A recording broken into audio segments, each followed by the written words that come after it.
You have a vacuum leak, and maybe you can't figure out where it's coming from. A little hissing noise, maybe the engine's running kind of funky.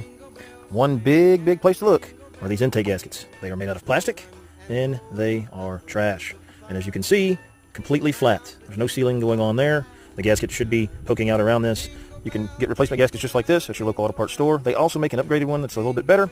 That's out of metal, so you don't have to worry about the plastic degrading. Another place to look at on your intake, if you have it, is this one right here that goes to your fuel pressure regulator. As you can see, this one broke. Very common. That breaks. You also have the one here that goes to the side of your head, to your PCV. That rubber also deteriorates and breaks as well. And you also have the thing for your brake booster back here. That's a large one also.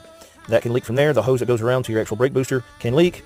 And then the pressure sensor here can also leak. It just has a little rubber grommet down there. That rubber grommet can break down, start sucking air, and you don't realize it. Also, there's this little piece right here, this little nipple that sticks out right there. Sometimes that'll break off, and that can also be a point of vacuum leak. So make sure you look it over real good before you take it to a shop.